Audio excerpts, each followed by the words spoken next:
nag-jogging ako. Bit-bit ko lahat, ang aga ko. Pagdating ko ng kotse, tagal ko pang tumambay sa labas, oh. Kaya may sabi ko, parang wala yung bag ko. Parang wala yung camera bag ko. Yun pala, naiwan ko, boy. Buti si Miko, hindi siya late. Kasi ngayon, makakapagdala siya ng gamit.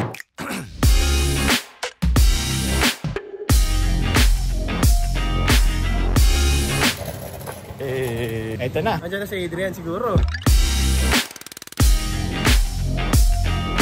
Hindi namin makakita si Adrian. Nagpark daw sa malapit. Nauna pa kami dito. Ano tawag doon? Palpak. Ano tayo po?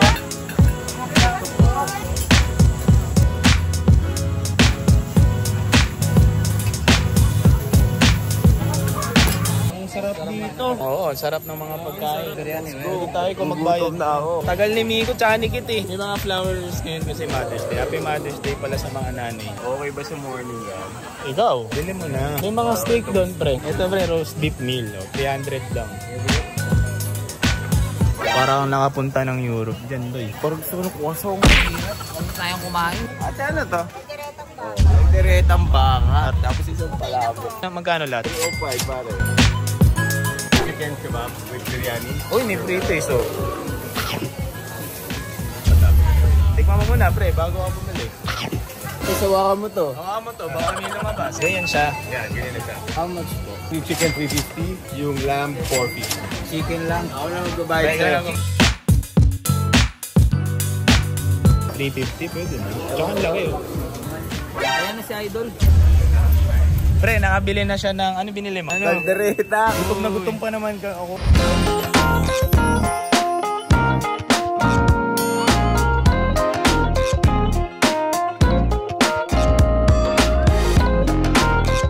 Parang alam ko yung gusto mo, pare. Uy. Ano? Kain? Ayan ako. With ako rice, 250.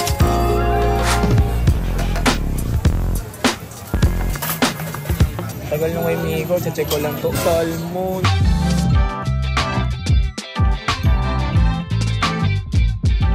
Can I have one half salmon, please? Thank you po. Good morning. Nice dito ah. Ito yung lemonade ko. 90 pesos. Ano boy? Hindi, kasi gusto ko lang ng sabaw sa morning after mag-jog. Pamritis to. Labukin mo nga ang buo, pare. Sinat. Oh. Parang gusto ko na to ah. Pero sige nga, patingin ako ng beef. A sticker, souvenir. We united North and South 50 years ago. So we are celebrating. So they're celebrating. Did you make up your mind already? I'm rooting for beef. Okay, bye. So, 195. Tapos ito. Yan. 265. Ayan o. Reserve po sa'yo. Thank you.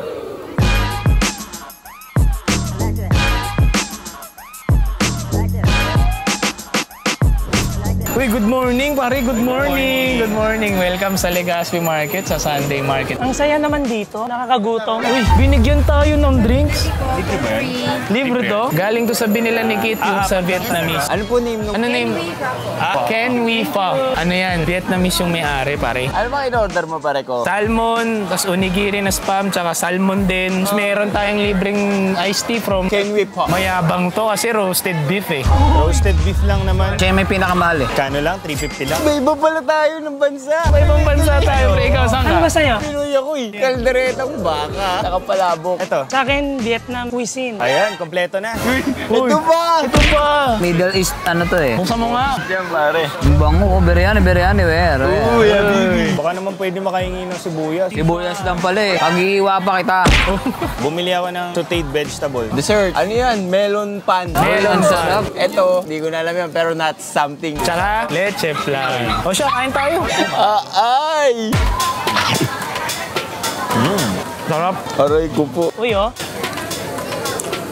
Thank you, Lord. Sipin mo, bumiyahe kayo ng Makati para mag-breakfast. Iba kayo ah. Tsaka pre, parang na rin tayong dinala sa iba't ibang bansa. Oh. Iba-iba yung pagkain natin ngayon. Matagal na ba itong Legazpi Market? Medyo, matagal na siya, pre. Ano siya, pre? Para siyang, kunyari, nakakondo ka dito. Dito ka na lang kakain, tapos bibili ka ng food. Kasi may palengke talaga sila, may mga isda. Every Sunday lang. Tsaka masarap yung pagkain. Yung variation ng food, iba-iba talaga. So masasabi mong authentic to, no? Lalo yung sa'yo. Ito yung sinasabi kong parang lumpiang sariwa. Pero, hindi talaga siya lumpiang sariwa. Uy! Tapos isang buong hipo, no? Pag nakita nyo, talop na. Peanut sauce, tas ito. Ang sarap. Init lang. Uy, Ang sarap. Noodles yung loob. tignan natin yung salmon. Salmon with patatas. Diyos niyo yun, sarap. Guys, carrot juice. Karot? Karot? Karot? Spam onigiri. Tingnan nyo pre, babalik kayo dito. Kunyari, napajogging kayo. Magandang motivation para mag-jogging. Babalik kayo ng casual lang. Balik ako dito. Bukas din. O kahit hindi Sunday. Eto na, Migo, ang kahinaan mo. Ay pre, tanong ko pala, nanalo ba GS? Wala pa pre, ongoing pa yan. Speaking of sikat na sikat ngayon yan, Golden State. May sikat bang mga basketball player dito na pinag-uusapan pag playoffs? Before nung mga panahon sila James Yap, Oo. Nakagiwa, Naalala ko dati, tuwan-tuwa ako pag PBA na eh. Kasi nanonood tito ko. Tapos magpapabili siya ng beer. Tapos susukli nun sa akin. May mga player, PBA player na ba na nagka-issue pre? James Yap. Bakit? Nang nag-iwalay sila ni Chris. Pero sayang yun. Sayang eh, si Bimbi. Ang bait ni Bimbi, no? Mabait nga si Bimbi. Sino pa ba may mga issue ngayon? Pero ang alam kong latest talaga, yung sabihin eh. Parang may nakita nga akong video doon. Yung ba yun? Yung ba yun? May video, hindi scandal Scandal ba yun pag gano'n? Scandalous kasi. Scandalous siya. Meron daw dalawang guy na tropa nung Bini. Tapos, nagre-reenact ng sexual. Oo, sa harap niya. Tapos may nagsabi na, sabi dun sa lalaki, kaya yung ginagawa niya kay Ashley nung 13 years old. Sino may Ashley? Wala siya sa Bini. pag talaga influencer ka, kailangan yung kilos mo, kahit tumaga yung biruan lang naman, sabi nating biruan. Normal yung biruan eh. Normal magbiruan, pero yung biro na ginawa nyo. Hindi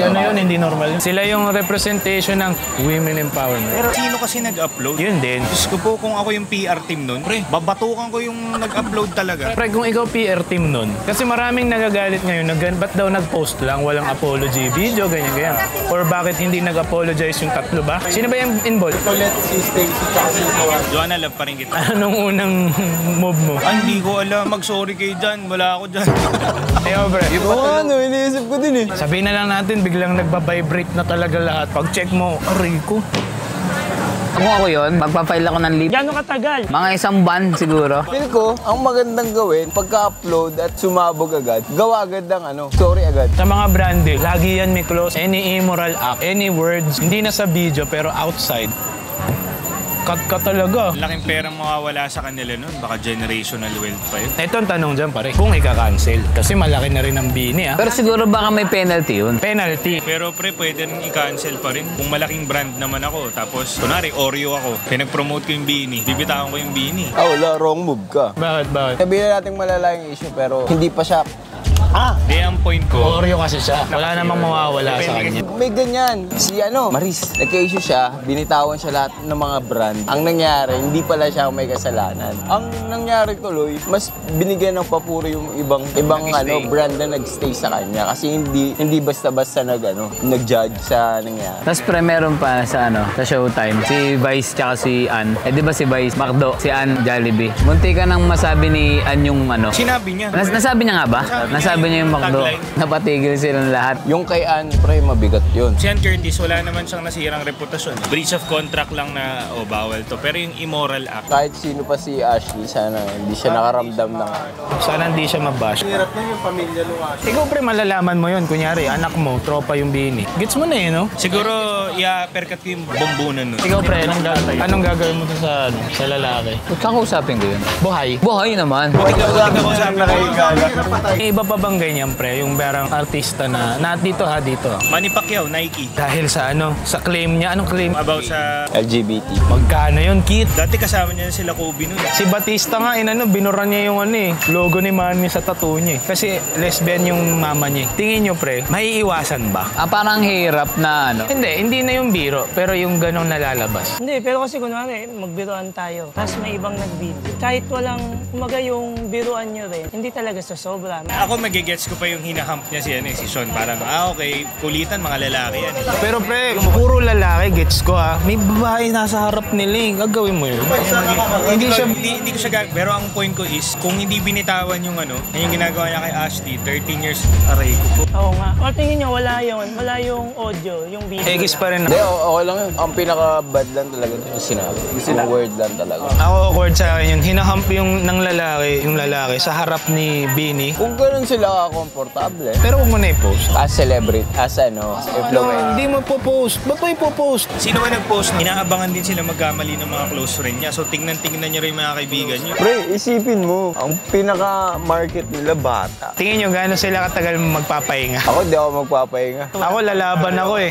Laban ako dyan, boy. Lalaban din ako. Sa agos ng buhay. Hindi sa bagay, nagkamali ko naman eh. So itutuloy mo na yung mga concert niyo. Feel ko, mas ano yan, mas lalo silang... Make strong. Kasi first issue O ikaw, Miko, si Aya or si Mika, mababad trip ka sa amin? Kung ako, oo. Makabuhayan natin to eh. Dito nakasalala yung ano, tapos hindi ka makikinig. Tayo mong sabihin ko yung sinasabi mo. Wag. Dun sa dalawang guy, to blame ba sila? Oo naman. Wala silang gagawin. Sasaluhin talaga nila yung pagkakamali nila na yan. Mali lang talagang na-post yun. May vibe ako parang saglit lang yan. Grabe pa rin kasi yung ano nila eh. Grabe yung image nila eh, parang malinis. So, last question pala. Kasi maraming nagagalit na bakit daw ano lang, pubmat lang yung apology, PR team. Tingin nyo ba dapat mag-video apology pa? Ito yung sinasabi mo. O, okay lang yun. Okay na. Sa akin yung dalawang lalaki. Apology video. Kung sino nandun sa lugar na yun, lahat yun, dapat gumawa ng video na nagsasorry, na sinabi nila yun. Isasama mo pa sila, Aya? Ano pa rin eh, magkakagrupo pa rin sila. In a way, responsibilidad pa rin nila yun, although hindi nila kasalanan. For example, sa atin, may nagawa. Kunwari ikaw, may something. Kaya ito yung sa akin, hiwalay yung sorry mo, sorry tayo sa team. Tapos, sabihin natin na, hindi natin kinokondone yung ganon. Tutulungan namin yung kaibigan namin na matuto, ganyan. Yung ganon, at least makita nila na ginagawa nyo ng paraan yung pagkakamali nyo. Kumbaga hindi lang apology, may accountability kayo. So hindi okay yung text lang, yung picture lang. Kulang eh. Sabi ni Mga Gago, okay na daw yun. Si Mga Gago kasi pre, nanggagaling siya sa posisyon na nagkamali na rin siya, tapos natanggap siya ulit ng fans niya. Opinion niya yun. Kung impact sa impact lang, yung impact ni Bini, mas iba, tsaka Bini worldwide yan. Before kasi, kay Makagago, wala ka nang masyadong aasahang maganda eh. Alam niya naman na ganun yung image niya. Ngayon, siyempre, nagbago na siya. Yes. Pero si Bini kasi, mga bata, matanda, all ages, gusto sila eh. Tsaka may chance na maging worldwide, parang SB. Ako hindi na ako magsasalita para ako yung Mika nyo. Hindi ka na magsasalita.